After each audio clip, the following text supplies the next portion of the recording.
All right, we are recording.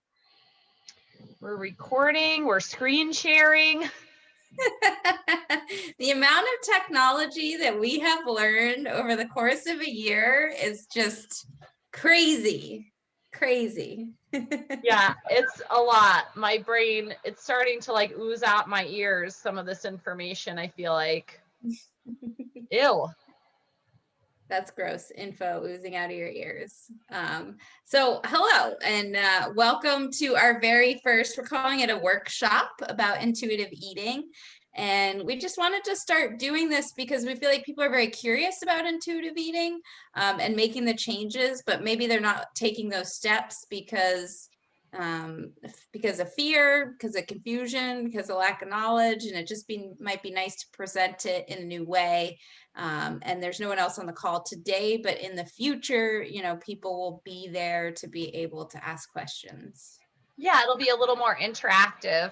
But I agree. I think that personally, I remember when I had first heard of intuitive eating, it just seemed really nebulous. I was like, okay, that sounds great and all, but like, what does that mean? And I think that when most of us are coming from this place of dieting, which is very structured and rigid, suddenly like intuitive eating is just like, you're just like in the clouds somewhere, you know what I mean? That's kind of how it felt to me. So it felt really scary. And it wasn't until I read the book and realized that there were steps and there is actually a structure and a bit of a formula to follow. And I was like, okay, it made me feel a lot safer and a little bit more confident going into it. Yeah, and kind of like a experimentation, like a curiosity versus a follow these strict rules. It's like, oh, I'm gonna try this out. Like, let's give it a go round. Yeah. And so for Boss members, you all are getting a new principle every month to explore. And so we are going out of order. Like this workshop isn't like the first principle. We're actually just decided to go with the principle of the month of, is it May? And that is the satisfaction factor, which is the fifth principle of intuitive eating. And I really like this one. I like how it complements springtime and summer, which is such a time of pleasure. And you think about spring being this like delicious and exciting time. So I think it's kind of a cool principle to be talking about. I'm going to close my door real quick because that's bothering me having the door open. Yeah, Ruby must have just snuck in. I saw it and I was like, oh no, is Sunny sneaking into the webinar? Okay, so yes, the satisfaction factor. We can go on to the next slide. I really like this quote. Oh, okay. I forgot I'm in charge of slides. I'm like, Jen, change the slide. I can't. I don't know how. Wait, this says 1 of 1.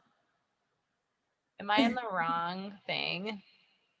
All right, everyone. I can just cut this out too. That's all right. I think people should.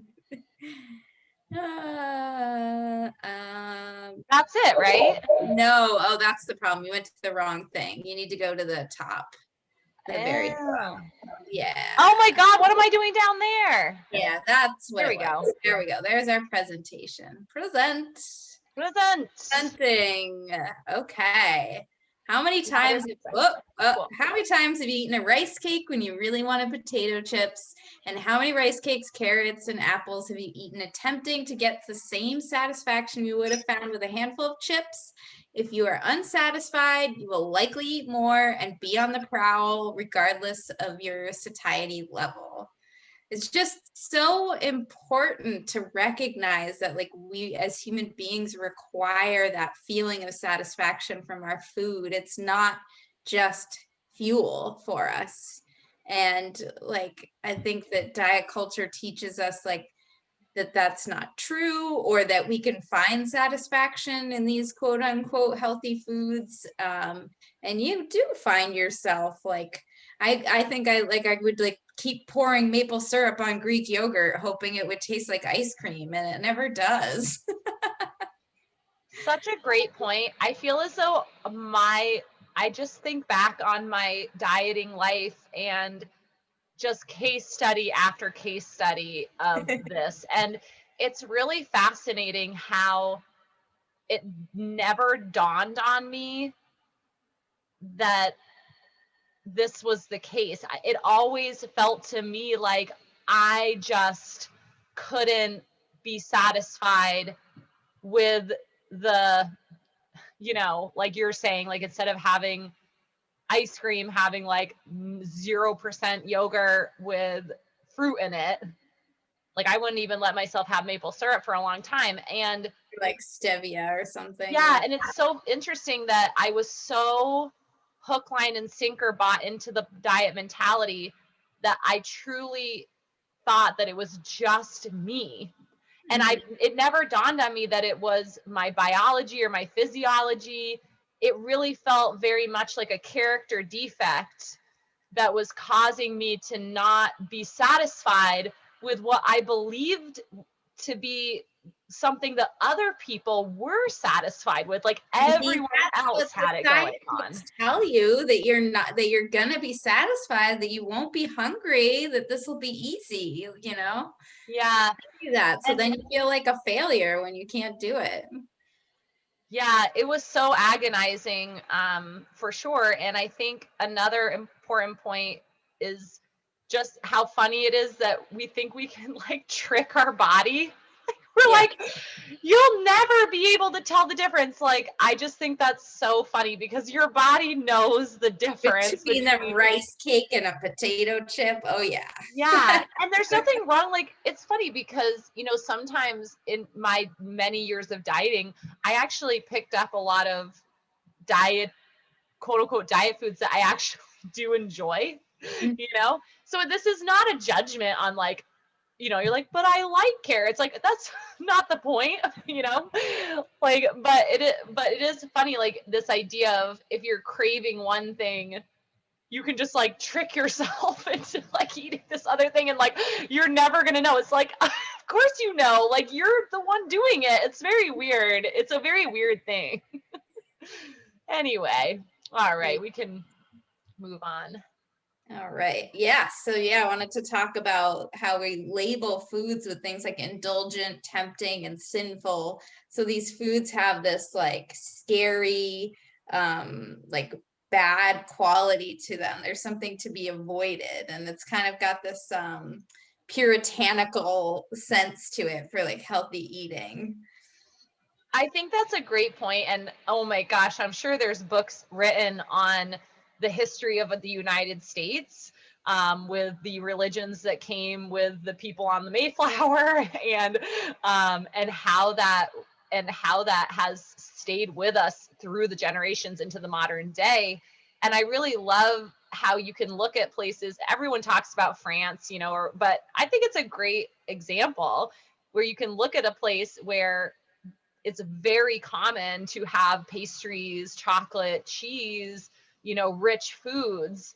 And it's the framing of it is so different, the way that they frame it and versus the way that we frame it. And yet we are actually having, more of like an issue, however you want to define it, around having like an overabundance of these kinds of foods, day to day.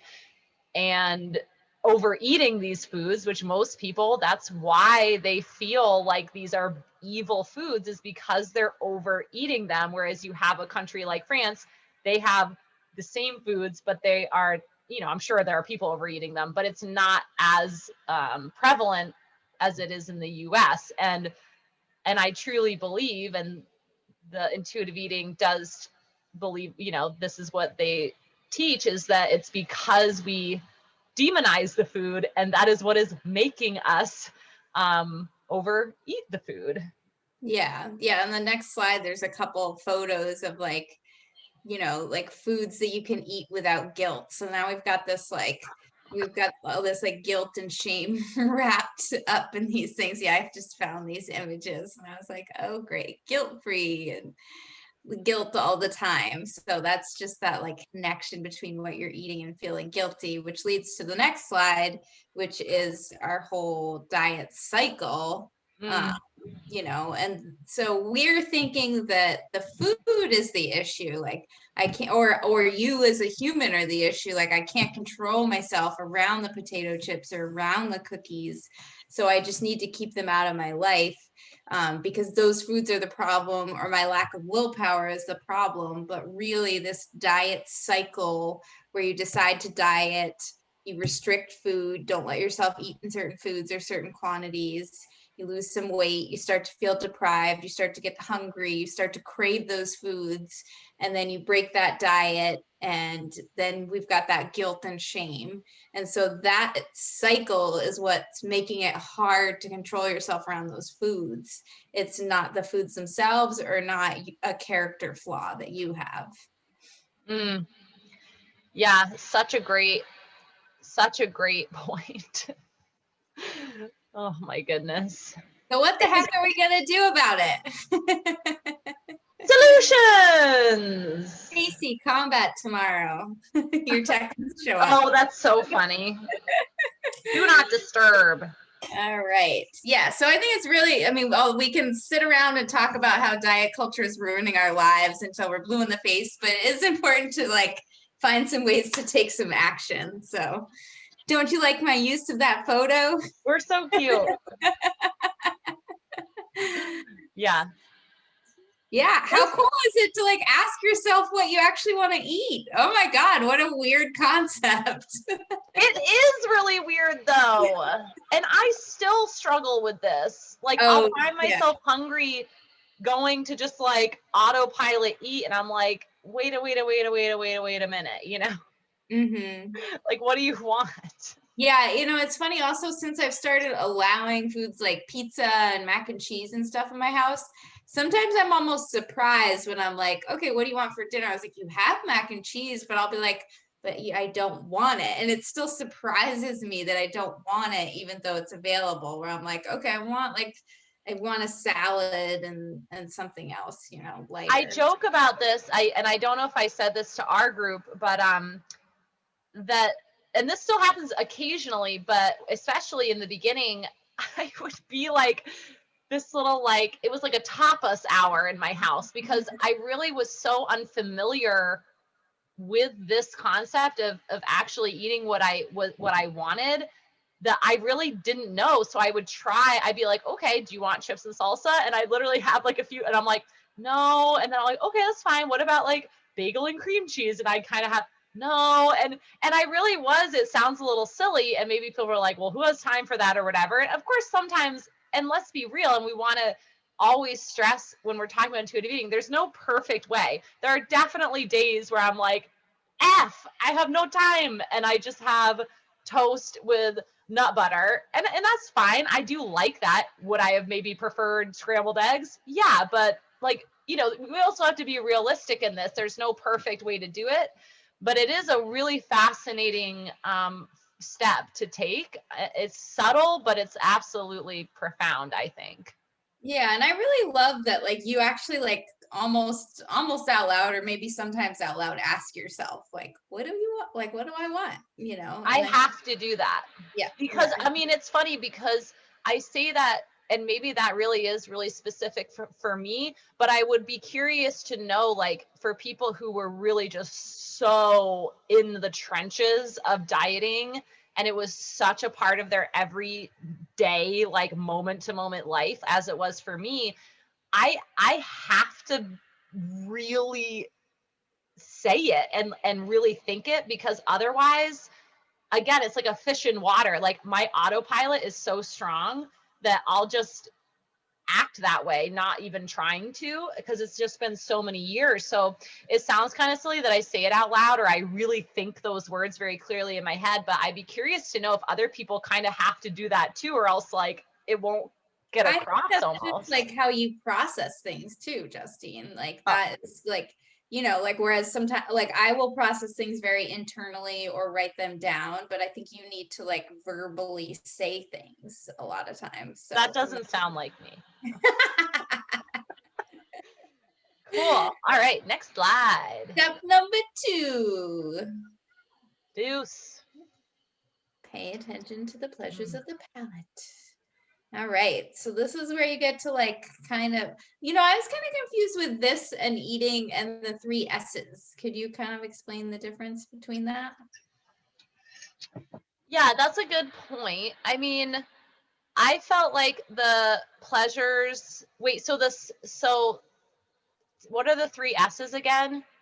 It's like satisfaction. I can't remember all Satiety, and there was another S. So the pleasures of the palate, what this means to me is when I'm deciding what I want, there are like the palette, if we think about like literally like, you imagine like Ross, what's his name, who painted, he passed away. Anyway, he has this big palette of like all the different paints or whatever. Right. But the way I think about it is like that, and it's like hot, cold, like sweet, savory, salty, like umami, spicy, mild, raw, cooked. Like to me, and the textures too. Yeah, the textures, because all of that, like, yeah, crunchy or soft, and that's the way that I think about it. And I think the cool thing about the pleasures of the palate or whatever is they change. They change seasonally, especially like we kind of go through these periods where, like, I went through a period when it was in. This was like a month ago where I just really wanted ice cream. I was having ice cream almost every day.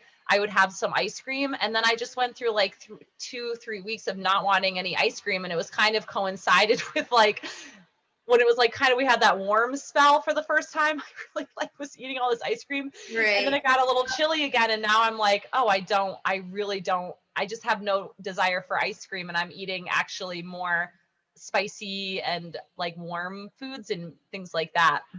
It's I think it actually like is really interesting too, because when you're dieting, I think texture is a thing that people miss.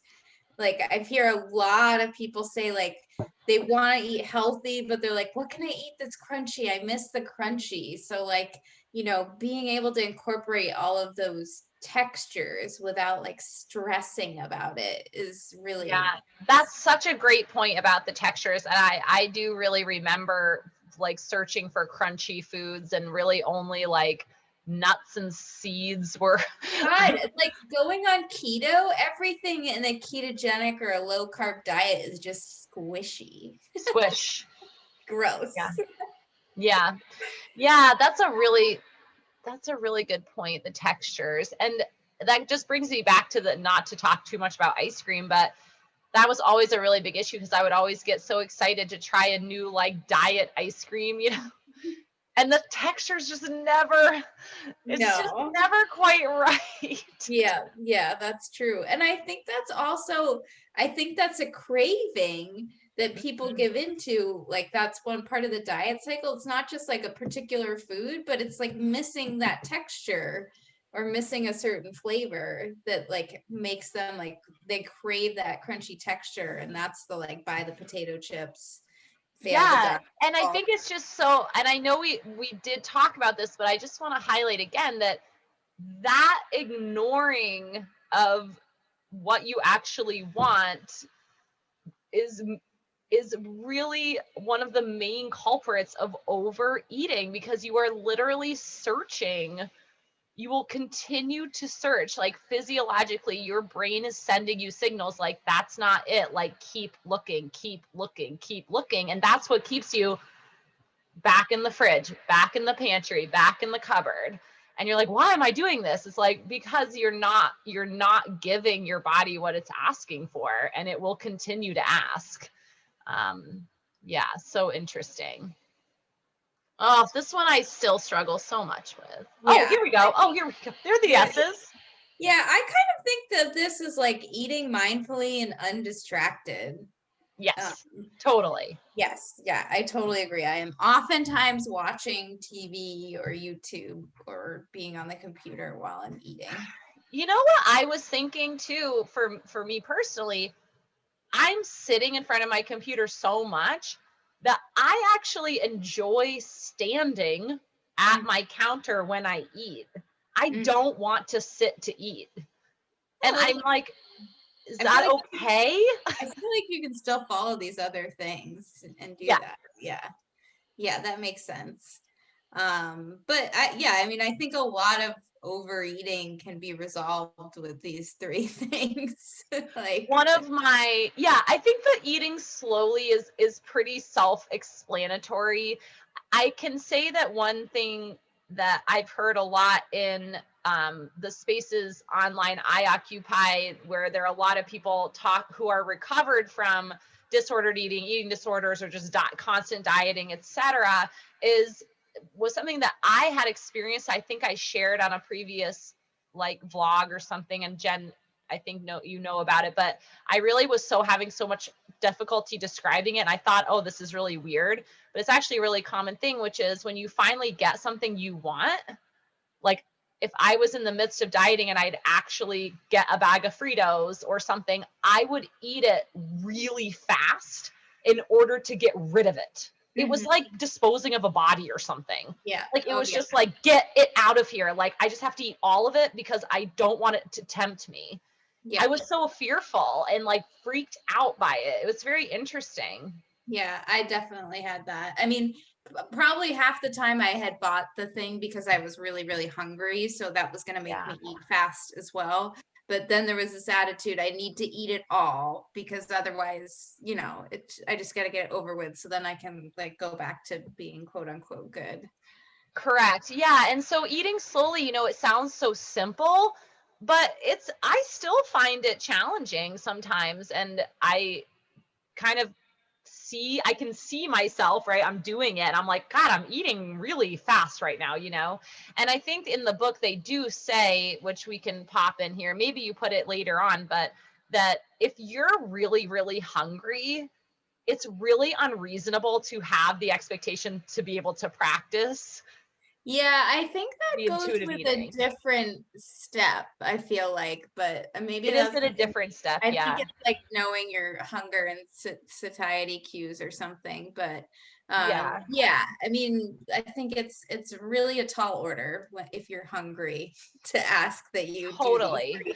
I would say, in that case, when I'm really hungry and I'm like, and I just end up blah, whatever, I don't judge myself on that. I'm just like, okay, well, clearly need to feed myself more so that, we don't run into that too often, but sometimes it happens and it's okay. And again, I just want to say again, there's no perfect way to do this. And you're never going to get to a point where you're constantly eating sensually and slowly and savoring every bite with every meal. I mean, that's just not a thing that's always going to be possible.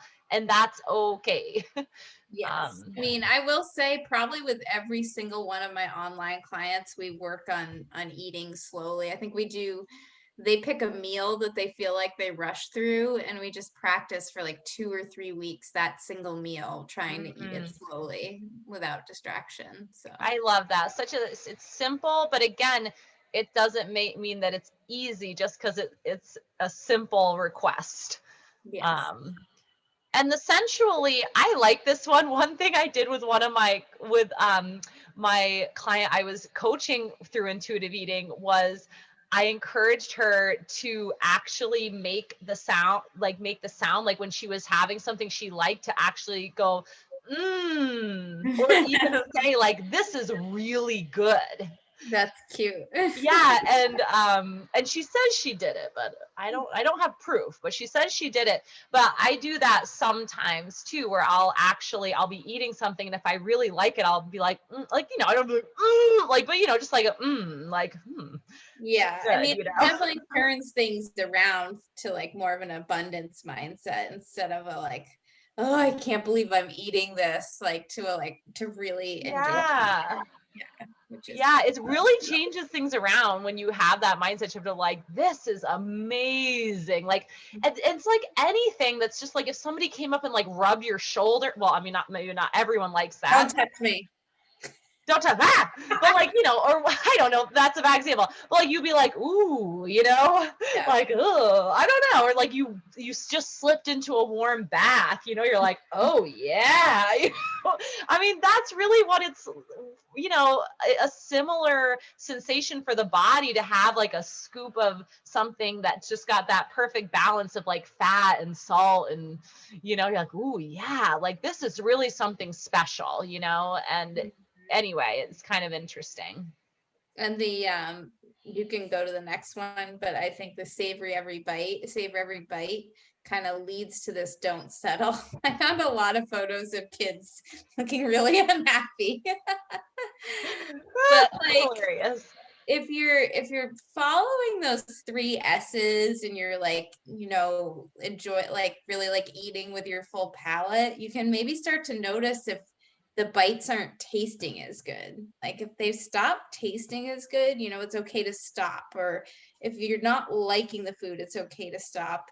And with this comes like the caveat that some people grew up with food scarcity or maybe still have food scarcity. And this might not be possible if that is the case, or it might be really hard if you grew up that way, but something to think about. Yeah. And I think simply just being aware can be very powerful as well, where it doesn't mean that, oh, well, this isn't up to my liking, I'm going to go, spend money I don't have on the thing I truly want. But I think that there could just be an awareness of like, is this, my favorite thing? No, but I'm feeding and nourishing myself, and that's important, and that's body respect, and that's care, self-care.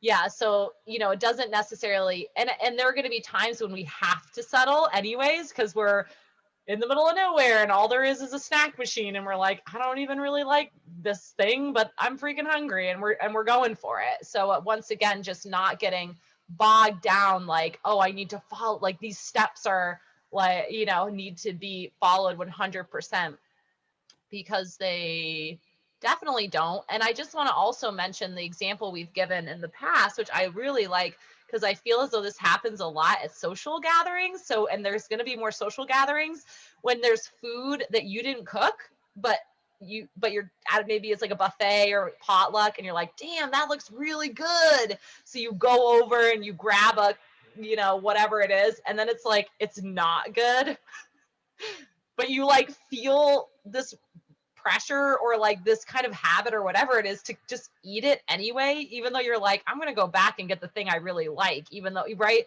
It's just, I don't know. I mean, obviously you don't want to hurt anyone's feelings. I'm not, but throw the plate in their face and you say, this is trash, and I can't believe that you cooked it and brought it here to your friends. I'm never speaking to you again. That's a different book that Jen and I will be. Aggro Intuitive Eating. Lots of capitalized words. Side note, this is totally off topic, but I listened to this tennis podcast, and they're British, and they love it when like the tennis players go aggro, and they talk about like different kinds of aggro, but saying aggro in the British accent is just like, oh, we just love his aggro. It's just so great. His aggro. Oh, his aggro is over the top. We don't like that aggro. So that is really funny. Oh my God. Good sidebar. Tennis dorkiness. Okay. Oh, there it is. Step 5. Oh, here's a concept. Man, was this a tough one. I remember very clearly working on this specifically, and it's a really weird one, because I remember like having, and then I'm like, I don't think I'm hungry anymore, but like not being sure and having all this anxiety. And then I'm like, Justine, if you're hungry, you can just have it later. Like there's no time frame. Sometimes there is. So you don't want to practice when there is a time frame. Don't practice this when there's a time frame. But for me, I was home. I had all the time in the world, and I would get so freaked out. Like if I don't eat it now, then it's not going to be available later. And I'm like, okay, but no, because you like live here and this is your food and no one's going to take it. So just wait. And it was really, really challenging. And I can tell you, I did have anxiety about that. I'd put the food, you know, I'd be like, I'm pretty sure I'm full. And I wouldn't put it away. I wouldn't like, all right, that's it. Because that's diet behavior for me. Like, you've had enough. Now you're done. Right. But so I would just kind of leave it out and then just like go sit and do something and just see what happened. It was very weird. Yeah, I mean, I think this is like just like the old diet stuff still being there. And so it's really understandable that this will be hard. And I do this sometimes too. Like, and sometimes food is just like so delicious. I do just keep eating past full. Totally. I think that like the idea that you will never eat until you're uncomfortably full again, like I would never promise that to anybody. Like, Nope. yeah, but you Yep. know, as you start to like accept that this food will be around, that you can eat these types of foods that you maybe have prohibited yourself from eating more often, you're going to start to be more comfortable with the idea of putting it aside when you're full. Because at first it's like it's going away, right? Like Monday I don't eat like this anymore, so I need to eat all of it now because like Totally. this is the treat that I'm going to get. Like, yeah. Absolutely. And I think that just, again, we are focusing on this one principle, but the first principle of intuitive eating is to give up, reject that diet mentality, and steps like satisfaction factor, this fifth, or yeah, the fifth principle, and we're on the fifth step, isn't going to work if we are planning to diet in the future, because all of this just goes out the window because our brains are anticipating famine and scarcity. So they're not going to be sending signals of like, oh, we have plenty, cool, it's going to get really confusing. And I did live this way before I found intuitive eating. I was living this way where I wasn't dieting, but I certainly was planning on getting thinner one day, right? Like that was like absolutely still, I just hadn't figured, I knew I didn't want to diet, but I knew that like some, right? And that caused me, even though I wasn't trying to restrict, I was overeating almost every single meal because I had it in the back of my head that one day we're going to eat like a bird and get super thin, and I'm going to figure out, that magic, buy those magic beans somewhere. I really thought that. And so it caused me, even though I wasn't dieting, I was still fantasizing and had the plan to restrict, and I couldn't do any of this. It just wouldn't have worked. Yeah, I mean, I imagine, for me, I feel like I just kind of keep having to go back to that first principle and reminding myself of it. And there will be moments where I'm like, maybe I'll just like do a little, just like cut this out or not buy that. Mm-hmm. Like, so it is just something that I do have to keep revisiting, I think that's Absolutely. I think that's a really great point because, Jen and I, it's so important for us to be very authentic and honest with everyone because we actually really want to help people. And I think that it's really misleading to present like you just go through these steps and then like you never worry about food again, right? It certainly isn't. I'm definitely not there. And I agree with Jen that I do as well have to go back, and I've absolutely had thoughts of like dieting, or like the diet mentality will crop up. Absolutely. I think the cool thing is just the more I stay the course, the more I'm just very aware now when it comes up, instead of it being like just this normal thought process thing that's just happening. When it comes up, I'm like, Jesus, like, what are you doing here? And then I also try to think about like, why is this coming up? Like I had it come up about not that long ago, actually. It was just about a week ago that I had a bit of a fantasy thing about like, maybe I could just like do this or that because we're going away this weekend to a pickleball tournament, and that we've all are staying in a pool, all of Sunny's pickleball friends who I'm not really close with, but we're all staying in a hotel, we're all staying together, and we all chose the hotel because there's a pool. And I was like feeling a little like, I don't know, like I want to impress everyone, and like by looking great at the pool, I guess. Like, I mean, it's just like, it's so weird, and but yet that's still comes up. It sounds crazy. I mean, I think every woman has felt this way, but then when you say it out loud, you're like, so it does. It sounds so ridiculous. And like, that's not what I want. Like, I don't even know. It's just weird. But it's just, again, it's like, okay, what's really going on here? What's really going on here is like, these are people I don't know well. Like, I feel a little left out. I'm not like the great pickleball players, like doing, right? So like, what's actually happening? And this, we did talk about this with our diet cycle. Like, what's actually the trigger? People think, oh, well, I just want to lose weight. That's the trigger. That's not the trigger. Like, something is happening. Like, we, for whatever reason, our value or our self-esteem has gotten kind of knocked, and we're like, and our response to that is, I need to lose weight. If I lose weight, then people will like me. Yeah. And so anyway, just as an example, you know, like, yeah, that like just happened. And then I'm like, okay, like, just it's gonna be fine. I don't want people to like me based on what I look like in a freaking bathing suit either. No. Oh my God. Yeah. Can you imagine if somebody there actually was like, Justine, I really like her more now, knowing that she's however many pounds lighter than when I first met her. Yeah. Like, what? It doesn't even make sense. Yeah. So that's crazy. Oh, we're on the last slide. Great. That's it. Goodbye. No. Good day to you.